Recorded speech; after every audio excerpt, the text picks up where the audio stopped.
The relationship between slavery and race, race and unfreedom, unfreedom and labor is one that we constantly try to untangle.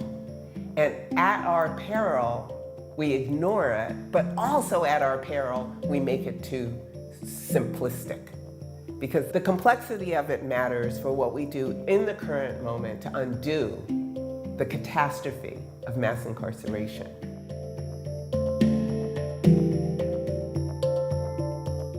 So I go down this path of trying to think globally in order to think about how today, given the catastrophe of racial capitalism on a world scale, its particular form of austerity and neoliberalism and permanent war that we struggle through requires an approach to solving problems that, however particular and local they are, have an international dimension, because it is an international problem. Capitalism requires inequality, and racism enshrines it. My name is Ruth Gilmore. I have been a teacher and a researcher into especially the prison industrial complex, but in order to investigate that, I've had to lift up from that certain general themes that I'm very excited we're going to be able to explore in our conversation, including racial capitalism, which is all of capitalism, abolition geography, and my role as a teacher in the university and in the streets.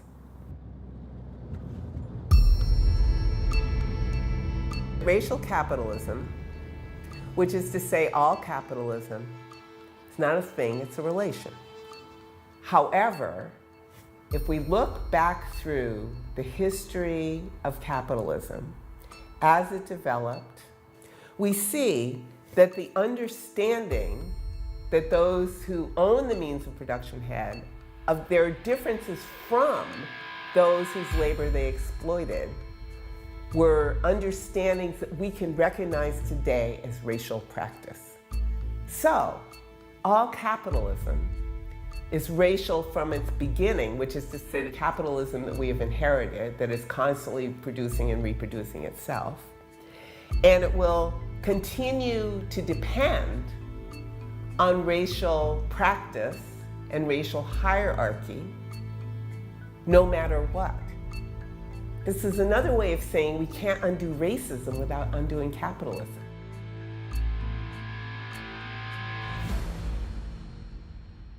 Being a good geographer means going to look and see and then to challenge oneself in one's description of what one has seen. But politically it is giving all of the attention you have to the thing so that you understand how it works. The word discovery doesn't sit well with anybody who knows anything about the history of the world, and yet people flock here to this monument, unaware or uncaring about its fascist dimensions, unaware or uncaring about the compass rose that sits behind it that was a gift of the apartheid government of South Africa to the fascist government of Portugal in the mid-1960s. Can we try to re-describe this world that has been described in these particular ways in this tourist location with this monument and this pavement? Slavery and the slave trade is not something that was initiated when some people who became known as Europeans encountered some people who became known as Africans and grabbed them. It was never limited to African slavery, and in fact, we ought to take more seriously than perhaps we do the fact of what we call today European slavery as being one of the forces that shaped the modern world. The foundations of racial capitalism, the foundations of the social organization of human groupings in Western Europe during the rise of capitalism. They don't have anything to do with Africa, Asia, North America, or South America. They have to do with what was happening here in Europe between people, all of whose descendants might have become white.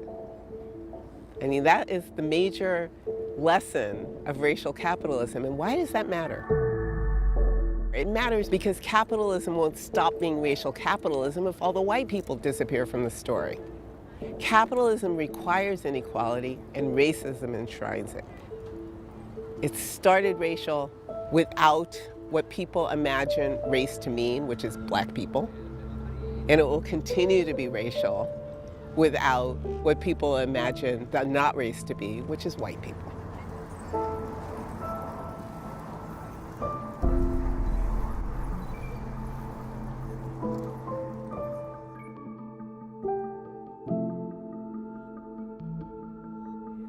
My expertise is on the expansion of criminalization and incarceration in the United States, and by extension, their expansion in the capitalist world, why and how that has happened, and what we can do to undo that. So I set myself the task of understanding what had happened in California between, say, the mid-1970s, when anything could have emerged as a solution to surplus labor, and what actually happened starting in the early 1980s, in which California started to build prison after prison after prison after prison, when it could have built universities or factories or veterans housing or parks or museums or anything else.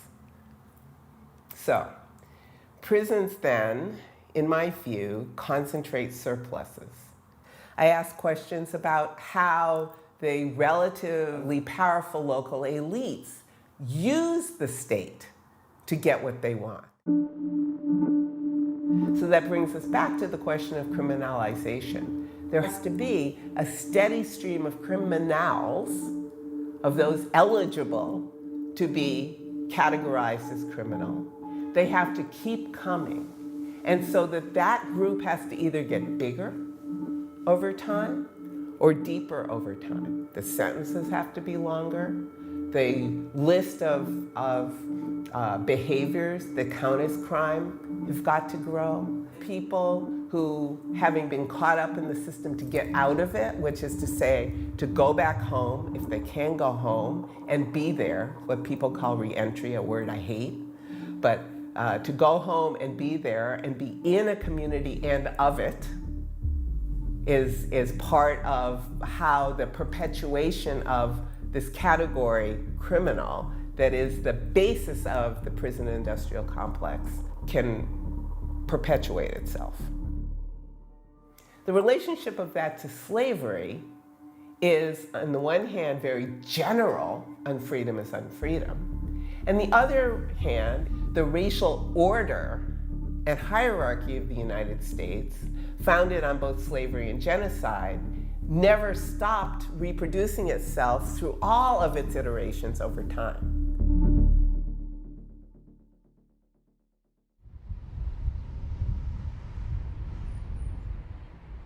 Abolition geography is always a presence everywhere. And when I say, we're going to abolish prisons, then they get frightened. And that in becoming frightened, we say, well, let's then think about why this is so frightening. And it has to do with all of these other things that we haven't been talking about. How come California stopped building prisons after having built and opened a new prison year in and year out every year for 23 years? And the answer is, it was abolitionists. All liberation struggle is place-based liberation struggle. The scale might differ wildly, and the size might differ wildly, but it's all place-based. Liberation struggle is specific to the needs and the struggles of people where they are, and that where has many, many dimensions. We've left the municipality of Lisbon and come into, or shortly will come into, the next municipality, which is called Amadora. And while a good deal of the housing here was privately developed, and some significant chunk of it was socially developed, which is to say what we would call in the United States public housing, there are also numerous neighborhoods that over decades and decades and decades were built by the people who live there. So some will call those informal settlements, others will call those self-built housing.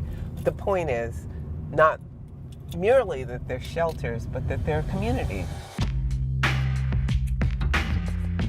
People in Cova de Mora in self-built houses discovered that they were under threat of losing their homes and therefore losing their entire community because none of their houses were up to code. The municipality, where they're located, promised that everybody would get a new house in some social housing project somewhere that would be adequate, and people said, no, no, no, no, you don't understand. We want to live here. This is our home. Not just the house, this is our home. This community is our home. We have people and resources here. So people started to organize themselves, not only to save their houses, which was the #1 impetus to organizing, but also to understand, well, how come we, of all of the people of Greater Lisbon, are under threat of losing our community and our home? What is it about us? At the same time, they developed study groups to understand not just about their local vulnerability or how the city government worked, that kind of thing, but also about the history of colonialism, the history of racism, current history of citizenship in the EU as it has changed over time, Fortress Europe. All of these things became part of their own study program. And they debate all the time.